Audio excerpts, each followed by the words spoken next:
성도 여러분 안녕하십니까? 오늘도 아침 예배에 찾아오신 모든 성도님들을 진심으로 환영합니다. 오늘도 어제에 이어서 바울의 인생 마지막 장면 2부의 말씀이 이어집니다. 하나님께서는 바울을 통해서 네로 황제에게 어떻게 복음을 전하실까요?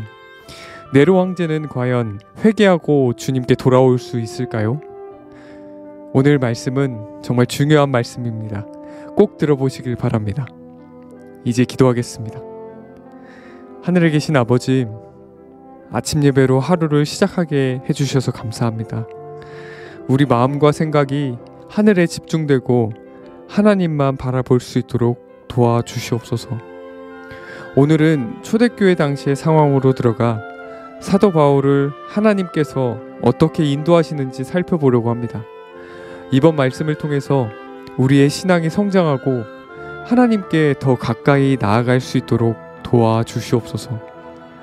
예수님의 이름으로 기도드립니다. 아멘. 오늘 저희가 함께 묵상할 제목은 바울의 마지막 장면 2부입니다. 이제 목사님께서 권면의 말씀을 전해주시겠습니다. 안녕하십니까? 오늘은 바울의 인생 마지막 장면 두 번째 시간을 갖겠습니다. 지난 첫 번째 강의를 듣기 원하는 분들은 댓글 상단에 있는 링크를 클릭하셔서 들으시면 됩니다. 디모데후서 4장에는 바울과 네로가 서로 얼굴과 얼굴을 마주 대하는 장면이 나옵니다.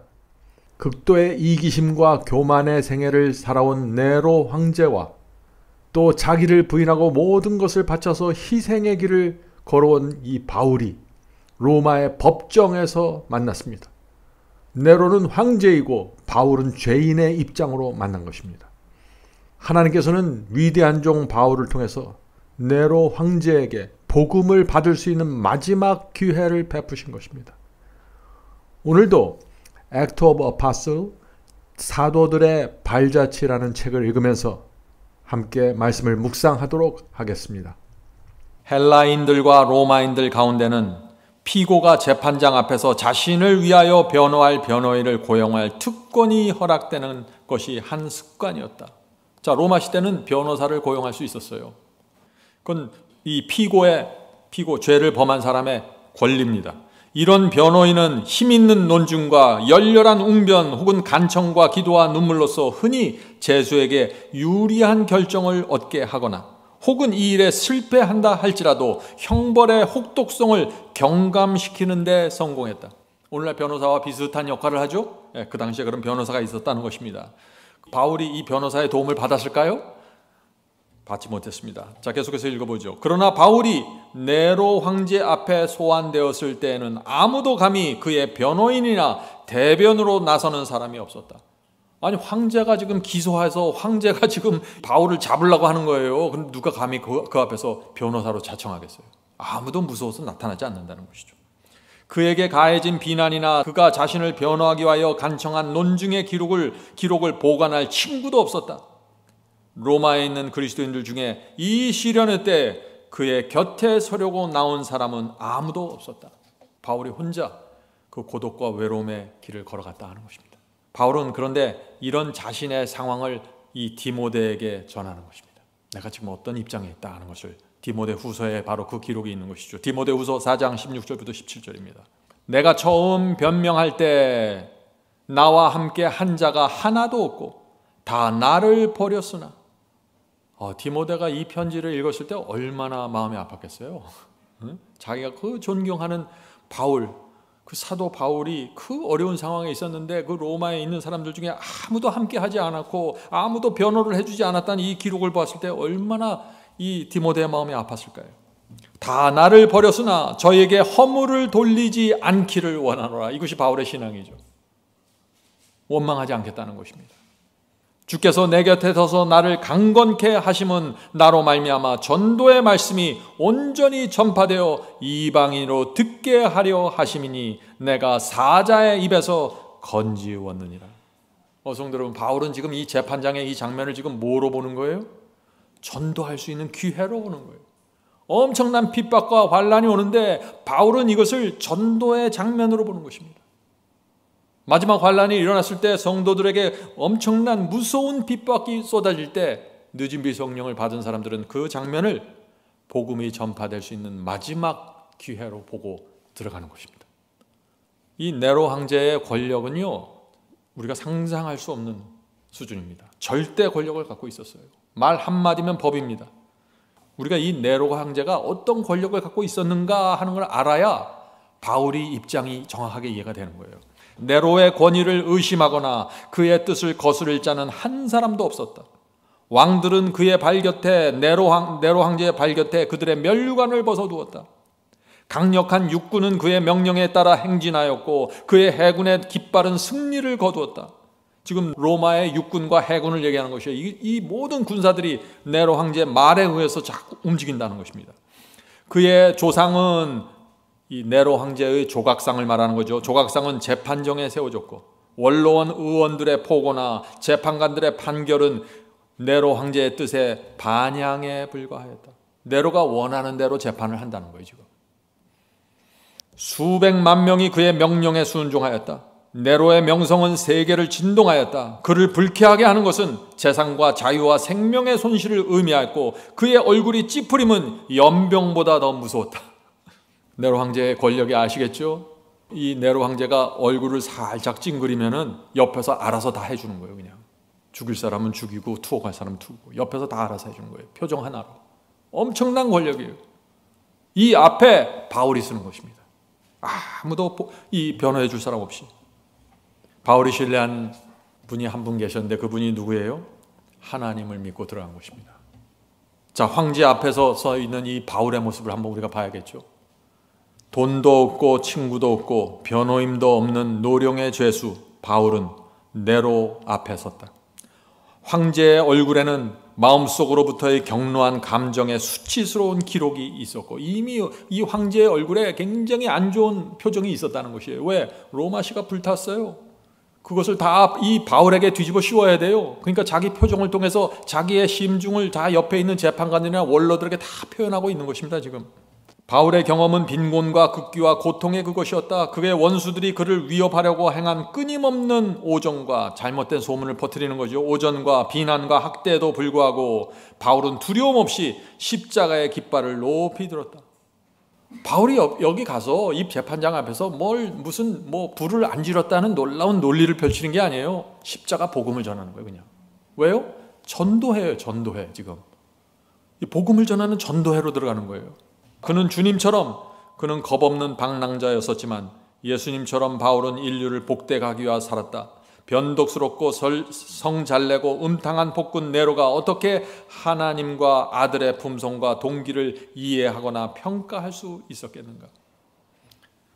계속했겠습니다. 넓은 법정에는 열심히 있고 침착하지 못한 군중들이 운집하여 일어날 모든 것을 보고 듣고자 앞으로 모여들었다. 자, 법정에 많은 사람들이 모여들었다는 것이에요.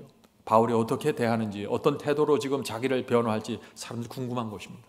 높은 사람들과 낮은 사람들이 다 거기에 있었고 부자와 가난한 사람, 학식 있는 사람과 무식한 사람, 거만한 사람과 겸손한 사람이 모두 다 같이 생명과 구원의 길에 대한 참 지식이 부족했다. 진리를 모르는 사람들이 다 모여 있는 거예요. 유대인들은 바울에게 소요와 이단이라는 해묵은 비난을 퍼부었고 유대인과 로마인은 모두 바울을 로마 도성에 불을 지르도록 선동하였다고 고소하였다. 그에게 이런 비난이 역설되는 동안 바울은 계속 침착함을 유지하였다. 백성들과 재판관들은 놀라움으로 그를 바라보았다. 그들은 많은 신문에 참석하여 많은 죄수를 보아왔으나 저희 앞에 있는 이 죄수처럼 거룩하고 침착한 모습을 가진 자는 결코 본 적이 없었다. 이 사람들은 이 바울의 얼굴과 표정과 태도에서 어떤 죄의 흔적과 비겁함을 보지 못했다고 하는 것입니다. 다른 제서들하고는 너무나 달랐다는 것이죠. 재판관들의 예리한 눈들은 죄수들의 얼굴의 표정을 보고 그들의 죄상을 알기에 익숙했지만 바울의 얼굴에서 범죄의 어떤 증거도 찾지 못하였다. 바울이 자신을 위하여 변호하도록 허락을 받았을 때 모두 깊은 관심을 갖고 귀를 기울였다. 이제 바울이 변호사가 없으니까 자기가 자기를 변증하는 것이죠. 바울이 무슨 말을 할까? 사람들은 다 기울을 거렸다는 것입니다. 기소당한 바울이 법정에서 이제 자기가 변호를 하는 것입니다. 말씀을 읽겠습니다. 바울은 의아해하는 군중 앞에서 십자가의 깃발을 높일 수 있는 기회를 가지게 되었다. 바울이 그의 앞에 모인 무리들 곧 유대인들과 헬라인들과 로마인들과 여러 나라에서 온 사람들을 바라볼 때 바울의 영혼은 그들의 구원에 대한 열렬한 소망으로 분기된다. 참 놀라운 신앙 아니에요? 전혀 이 법정의 분위기와 따로 놀고 있는 거예요. 지금 바울은 그 사람들을 하나의 영혼들로 보는 것입니다. 네로도 영혼이고 원로원도 영혼이고 재판관도 영혼이고 수많은 유대인들과 자기를 죽이려고 하는 사람들이 다 영혼들이에요. 바울은 자기에게 지금 이 재판이 사형을 언도하려고 지금 재판관이 다 준비가 되어 있는데 영혼들을 보는 것입니다. 그래서 설교하는 거예요. 설교. 자, 바울이 무슨 설교를 했는가? 바울은 그를 둘러싼 위험들과 매우 가까운 것처럼 보이는 무서운 운명을 보지 않는다. 자기 앞에 있는 그 장면을 보지 않고 그 너머를 본다는 것입니다. 그는 죄인들을 위하여 하나님 앞에 단언하시는 중보자 예수님만을 바라본다.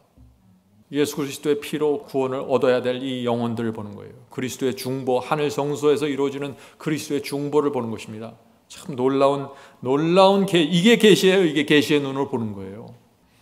인간의 웅병과 능력 이상으로 바울은 복음의 기별을 제시한다.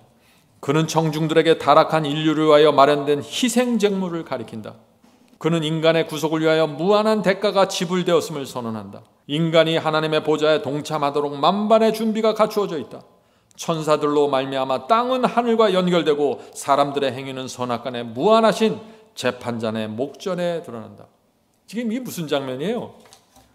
너희들이 나를 지금 재판하기 위해서 이렇게 모여 있는데 사실은 너희들이 하늘 법정에 지금 다 참여하게 돼.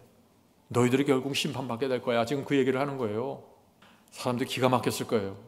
바울은 지금 이 사람들 앞에서 그리스도의 희생과 중보하시는 은혜를 얘기하면서 모든 사람의 행위는 하나님의 심판대 앞에 가서 심판받는다는 걸 선포하는 것입니다.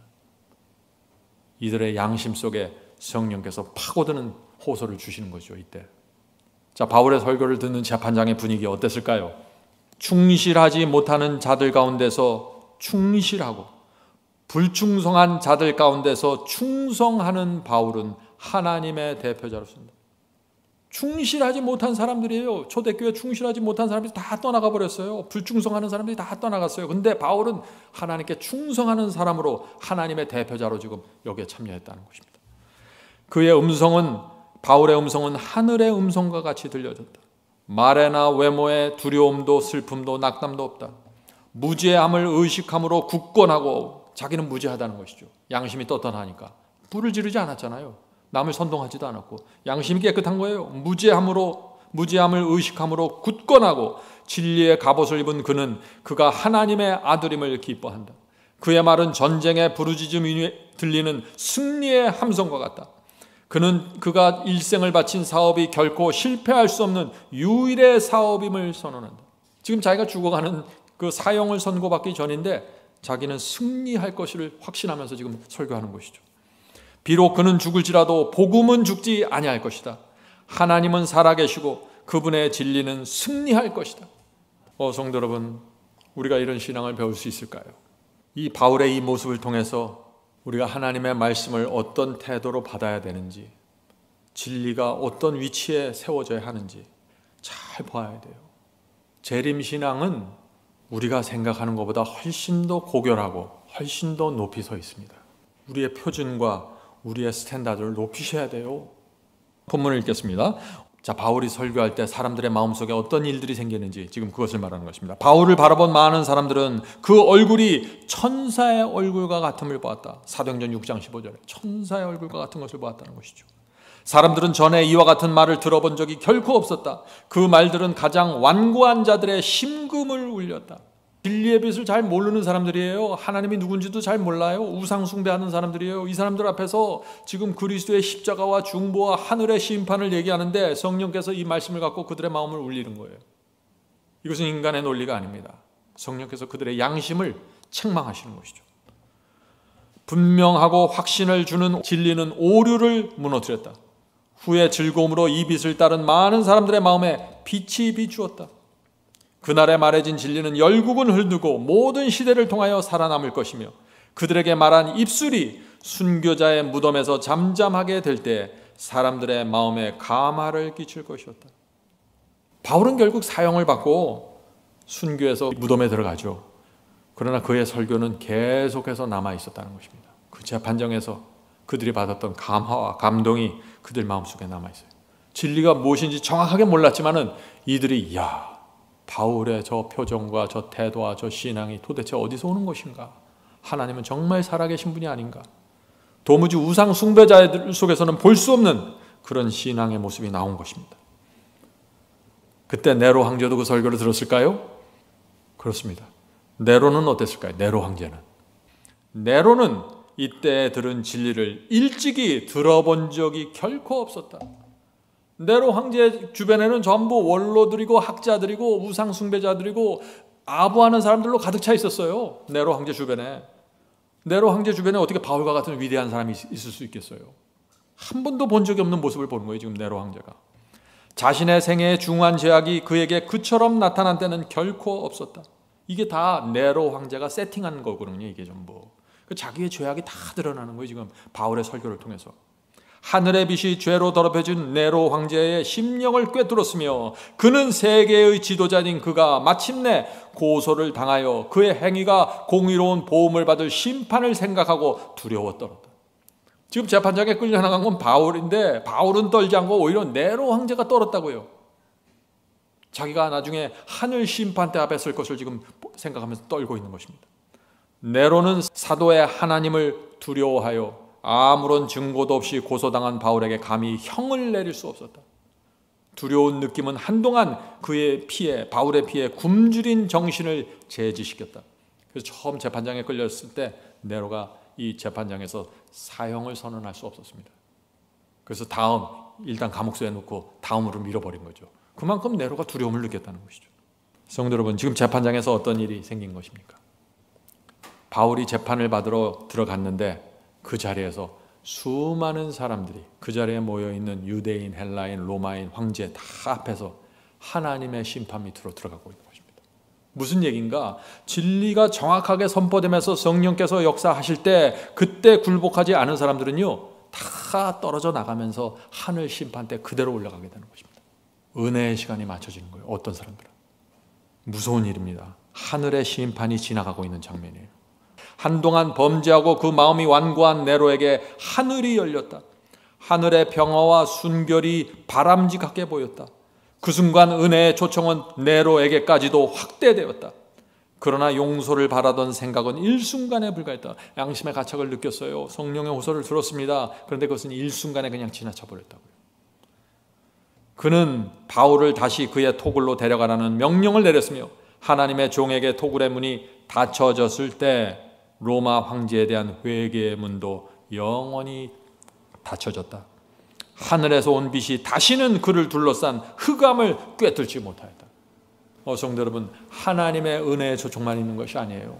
사탄도 옆에서 같이 활동하는 것입니다. 네로가 이 빛에 집중하지 못하도록 즉시 사탄이 와서 어둠으로 또 에워싸는 것이죠. 그래서 빛이 왔을 때 중요한 것입니다. 빛이 오고 성령께서 호소하실 때 그때 굴복하는 사람들, 그들이 하늘의 문을 열게 되는 것입니다. 얼마 후 네로는 하나님의 응보의 심판을 받아야 했다. 성 안에서 반란이 일어났고, 얼마 후에 로마 이 시내에서, 로마 궁에서 큰 반란이 일어나기 시작했습니다. 거리에는 네로 황제와 그의 모든 지지자들을 죽이려고 하는 분노에 찬 폭도들로 가득 찼으며, 불과 얼마 전만 해도 네로 앞에서 그 아부를 하던 그 많은 사람들이 이제 폭도로 변해서 네로 황제를 죽이려고 지금 달려든다는 것입니다. 그들이 신속히 왕궁에 접근하고 있다는 무서운 소식이 들려왔다. 이 위기의 때 네로는 자신이 신뢰하고 의지할 수 있는 하나님이 없었다. 위기의 순간에 그는 용기를 잃었다. 완전히 비겁하게 된 네로는 수치스럽게 또 도성에서 도망하여 몇 마일 떨어진 시골 별장에 피신하고자 하였으나 헛되었다. 그의 은신처는 얼마 후에 발견되었으며 추격하는 기마병이 가까이 접근했을 때 그는 한 종을 시켜 자신에게 치명적인 상처를 입히게 하였다. 이리하여 폭군 네로는 32세라는 젊은 나이로 죽었다. 성도 여러분, 이것이 마지막 빛을 받은 그 네로 황제도 마지막 기회가 있었다는 거예요. 바울 앞에 섰을 때 그에게 마지막 기회가 주어진 거예요. 그의 인생에서. 그걸 놓친 것입니다. 그 강력한 성령의 호소를 들으면서까지 바울이 자신의 생애를 돌고 마지막 나가는 그 법정에서 얼마나 집중해서 설교를 했겠어요. 놀라운 확신으로 설교를 했을 것입니다. 그 엄청난 성령의 감동을 거절하면서 최후 이 네로 황제의 마지막이 들어간 것입니다. 성도 여러분, 우리 사람은 어차피 한 번은 죽습니다. 그런데 바울처럼 죽을 수도 있고 네로 황제처럼 죽을 수도 있다는 것입니다. 또 바울을 떠난 그 동역자들처럼 세상을 사랑해서 바울을 떠난 그 사람들처럼 살다가 또 죽을 수도 있는 거예요. 우리가 이 세상을 어떻게 살아야 될까요? 정말 이 바울의 마지막 장면을 살펴보면은 아주 진리가 분명하게 드러나게 됩니다. 우리가 어떤 신앙을 해야 될지. 오늘도 주께서 우리의 발길을 인도하시고 감사와 충성으로 살게 되길 간절히 바랍니다. 이제 기도하겠습니다. 하늘에 계신 아버지, 바울의 인생의 그 마지막 장면에서 참된 신앙을 배울 수 있도록 도와주시옵소서. 충성이 없는 이 세상에서 하나님께 충성하는 신앙을 받길 원합니다. 신실함이 없는 이 교회에서 하나님께 신실한 신앙을 하게 되기를 소원합니다. 저희를 그렇게 인도해 주시옵소서. 주여, 오늘 함께 예배드린 성도들을 붙잡아 주시고 이 험한 세상에서 하늘이 인정하는 사람으로 살 수 있도록 도와주시옵소서. 필요한 것들을 공급해 주시고 오늘 아침 받은 이 은혜와 말씀을 붙잡고 살아갈 수 있도록 인도해 주시옵소서. 이 모든 말씀 예수님의 이름으로 간절하게 기도드립니다. 아멘.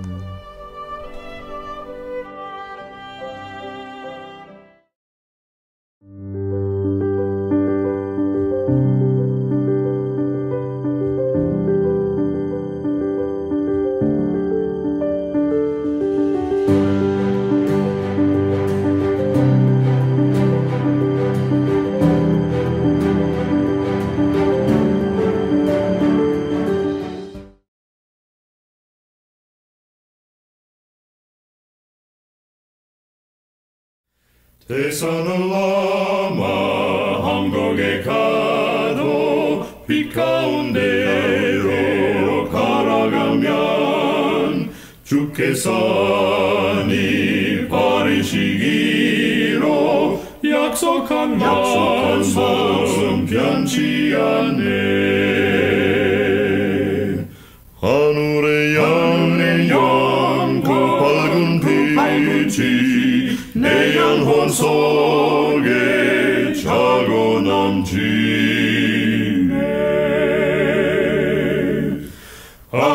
할렐루야, 널 기뻐하며 주 이름 높이 찬양하리. 권명한 자비 널 기뻐하며 영원한 장금 목적하고 그 크신 이름 찬양함으로 날마다 빛에 걸어가리. 하늘에 영원 그 밝은 빛이 내 영혼 속에 차고 넘치네.